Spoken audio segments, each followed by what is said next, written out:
Tonight,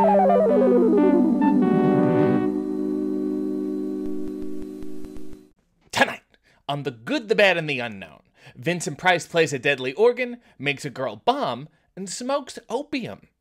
Roll the intro.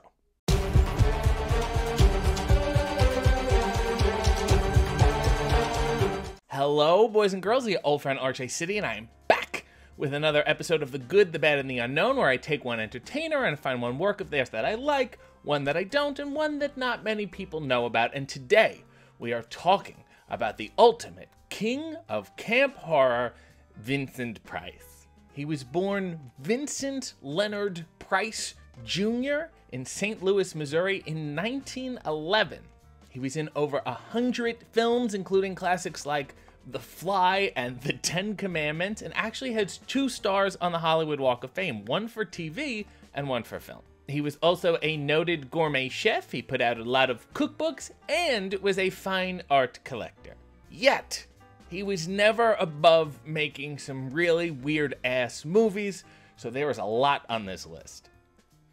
The Good is one of my personal favorite horror movies of all time, 1971's The Abominable Dr. PHIBES. It's a British film, and it's actually considered a dark horror comedy because, well, there's a lot of different weird shit in it. Vincent Price plays Dr. Alan PHIBES, a theology expert and renowned organist whose wife accidentally dies on the operating table. PHIBES survives a car crash in which everybody thinks he dies and becomes horribly disfigured, and then he sets out exacting revenge on the doctors who killed his wife. But he insists on doing everything as eccentrically and dramatically as possible, and he tries to murder doctors in ways that are inspired by the Ten Commandments and the Old Testament. All the death scenes are incredibly elaborate, dramatic, and weird, and honestly, this premise seems like the template for the Saw films that would come decades later. The style of the film is amazing. It's this kitschy, Art Deco, retro, futuristic pastiche, if you will. And it has easily the creepiest band I have ever seen in my life. If you have seen it, then you know exactly what I'm talking about. Vincent Price is phenomenal in this, and he even said it was his favorite role of all time. There is also a sequel called Dr. PHIBES Rises Again, in which Vincent Price goes to Egypt to find the secret to eternal life. While that movie is not as good as the first, it's still a cult classic, and together they make a damn fine doubleheader come Halloween time. Since then, people have tried to make even more Dr. PHIBES sequels for decades, and there are a bunch of outlines and unproduced screenplays, and there's been so many different actors attached to playing Dr. PHIBES, including David Carradine, Roddy McDowall, Orson Welles, and even Johnny Depp, which I can see, but they never really get off the ground because you cannot do better than Vincent Price as Dr. PHIBES. So The Good was Dr. PHIBES, and The Bad is a doctor of another kind. I guess he played a lot of doctors. It is the 1966 comedy Dr. Goldfoot and the Girl Bombs. It was an American and Italian co-production, and it was a sequel to 2 movies that actually have nothing to do with each other, so we're in trouble already. In 1965, Vincent Price starred in Dr. Goldfoot and the Bikini Machine, which is kind of like an Austin Powers-ish spy movie parody that was actually a cult hit.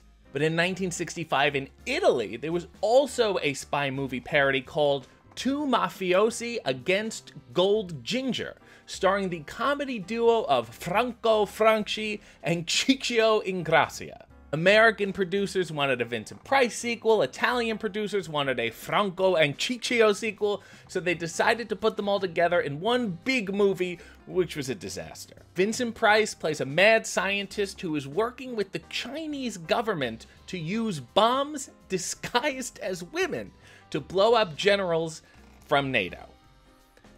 Yeah. The movie was filmed in Rome and the surrounding area, and there are actually 2 versions of the film that were released. One for the Italian market and one for the American market, and they're both pretty different. The American version obviously stars Vincent Price, but the Italian version focuses so much on Franco and Ciccio that Vincent Price is actually credited as a guest star. The Italian version doesn't even have the same title. It's called The Spies Who Came In From the Cool. The movies were dubbed, edited, and scored by two totally different teams, and the US version even features more blonde women, and the Italian version features more brunette women. Wow. Regardless, both movies were equally bad and did not do so well. Vincent Price later said that this was the most dreadful movie I've ever been in. Just about everything that could go wrong did. So the good was the abominable Dr. Phibes, the bad was Dr. Goldfoot and the girl bombs, and the unknown is even weirder.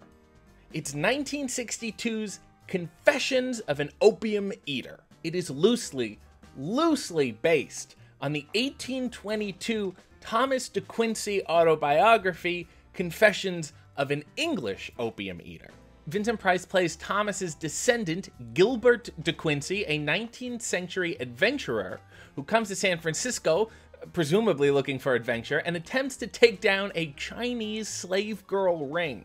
It's not a horror movie, it's a lot more of a mysterious crime drama, but it's by far Vincent Price's most physical role, and he's kind of an action hero in this. However, no Vincent Price film can't not be weird, so the kicker is, as explicitly stated, he's an opium addict. When he smokes it in the movie, a bunch of weird shit happens, including montages from other horror films and entire scenes taking place in silent slow motion.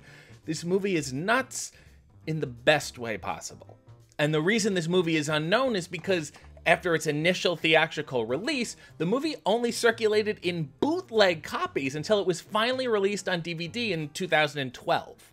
No one seems to know why that happened, but it's now available online, and it's definitely worth your time if you want to see an opium-smoking action hero named Vincent Price. So the good was the abominable Dr. Phibes, the bad was Dr. Goldfoot and the girl bombs, and the unknown, which you now know, is Confessions of an Opium Eater. All different films, all perfectly Vincent Price weird. I am RJ City, and this is what I've chosen to do with my life. Guests of the RJ City Show, subscribe to his channel, follow him on social media, and buy his t-shirts at prowrestlingtees.com/RJ City.